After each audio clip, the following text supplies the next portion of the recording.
Here is James Cotton, one of the striking auto workers in Michigan. We just want what's fair to us. A few years back, we gave up a lot to keep this house open and all the houses around General Motors. And now that they're making more money than they ever have, we feel like we should get some of that stuff back, like cost of living and things of that nature. And the company doesn't want to do that. And, you know, a fair day's pay goes with a fair day's work. And we just want to recoup some of the stuff that we lost.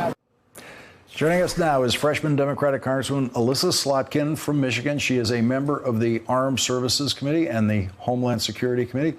She was the acting Assistant Secretary of Defense for International Security Affairs under President Obama and is a former CIA Middle East analyst. Perfect night to have you here. Let's start with the auto workers. Sure. Do you support the auto workers? I mean, of course. I mean, I'm from Michigan, so this wait. Didn't you see what President Trump said about it? He said a lot of words, but he never said yes, of course. Well, I mean, I think it matters. Don't you want to be more careful in your answer? No, it's not a hard one for me. I have 2 plants, GM plants in my district. We have a huge number of auto workers in my district. And, you know, the UAW built itself up in my state. We were the most unionized state in the country for a long time. So we're used to standing with labor, and we stand with them now. And I urgently hope all sides are going to get back to the table tomorrow morning and work this out.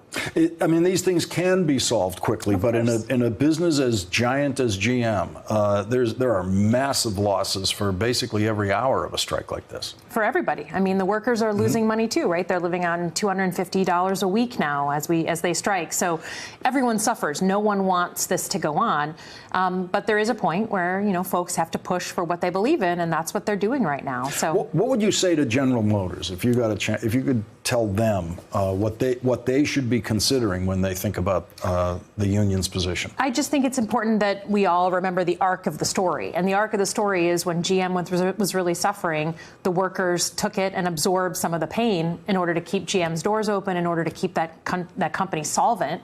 So now that they're doing better, and we're thrilled that they're doing better, we want them to do better, it's time that they give their workers what they deserve. So I think it's just putting it into context. I think that's important.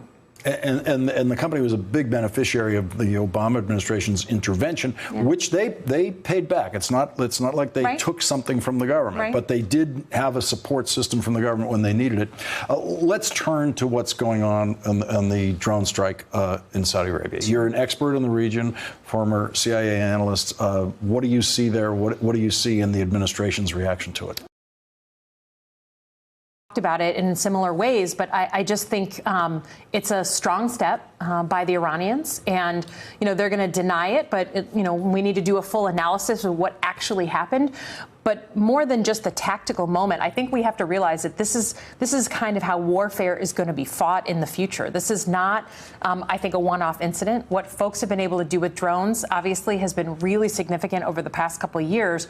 So more than just this one strike, I think we're looking at something that's going to be part of our future. The Iranians, listen, they've taken an aggressive step.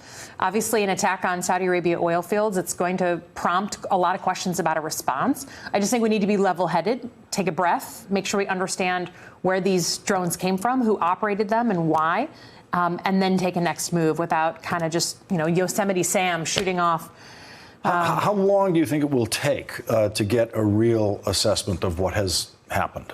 Well, I can just go from my prior life as a CIA officer. If we had what we thought would be, an Iranian rocket or an Iranian mortar, we would have a proper weapons team come in, take a look at it, do the forensics, understand where it was manufactured, compare it to other examples we have, and we do an analysis. We do it thoroughly, and we bring in the right expertise. So that's what I want the Saudis to be doing. I think they've invited the UN in to help do that, and I think that that's a good positive step. But there's no way an hour or two after an incident like this we should be claiming we know exactly what happened. The president tweeted he was locked and loaded, just instantaneously. Yeah, it's just not language that's helpful. And the president goes back and forth. Well, how does the region see that kind of language from the president? Yeah, that's the problem. How do they react?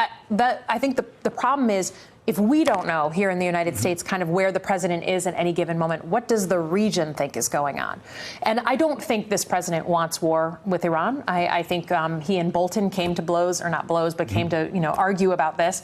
But you can get in an inadvertent war without meaning to.